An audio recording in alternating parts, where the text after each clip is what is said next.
మీరు ఏ ఓట్లకు పోతున్నారు? ఏమిచ్చిండు మోడీ గారు?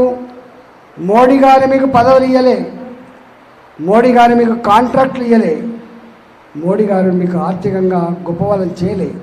కానీ మోడీ గారు మీకు 10 సంవత్సరాలు ఇచ్చింది ఏంటంటే, ఏ ఇంటికి పైన బీజేపీ అనగానే కూర్చోబెట్టి ఈయన మంచినీళ్ళు ఇచ్చి ఏ స్తంభోబిడ్డ అంటే గౌరవాన్ని ఇచ్చిండు మోడీ గారి వల్ల.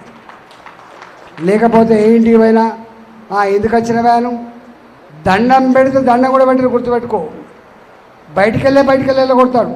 కానీ వాళ్ళ మోడీ గారు 10 సంవత్సరాల కాలంలో కార్యకర్తలకు, నాయకులకు, ప్రజల దగ్గరికి పోవడానికి ఒక గుర్తింపుని, గౌరవాన్ని ఇచ్చిన వ్యక్తి మోడీ గారి వల్ల.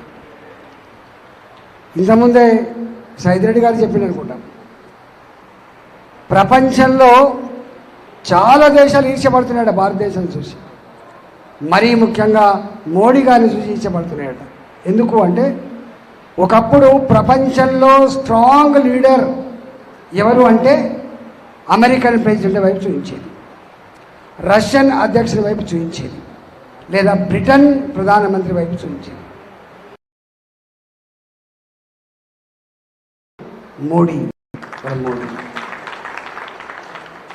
ఎట్లయిన మోడీ ఈ దేశ ప్రజలు ఇష్టపడుతున్నట్టు ఒక అర్థం ఉంది. కానీ ప్రపంచంలోనే ఎట్లా స్ట్రాంగ్ అయినడానికి అనేక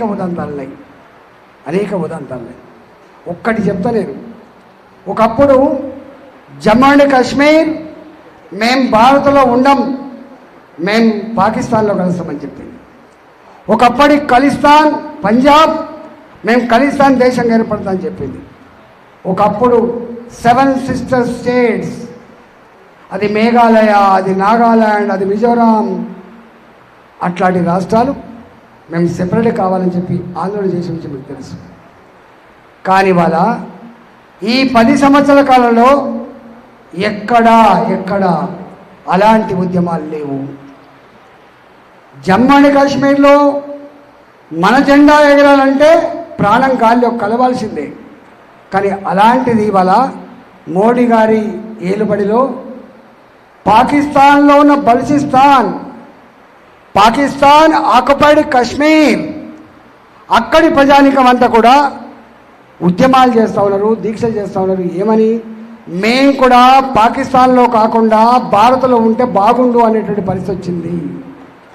మోడీ సాధించిన విజయం ఇవాళ అది.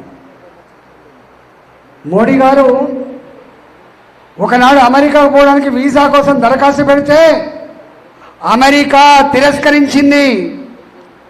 నా అబ్దుల్ కలాం అమెరికాకు పోతే అవమానపరిచింది అమెరికా, జేబులు పిసికింది, చెక్ చేసింది అమెరికా.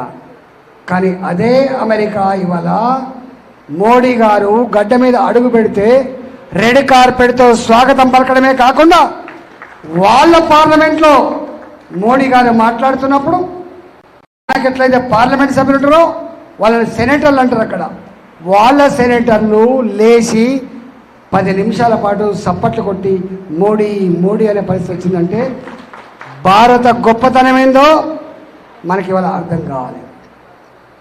మీకు తెలుసు, ప్రపంచంలో ఫస్ట్ వరల్డ్ వార్ జరిగింది, రెండవ ప్రపంచ యుద్ధం జరిగింది.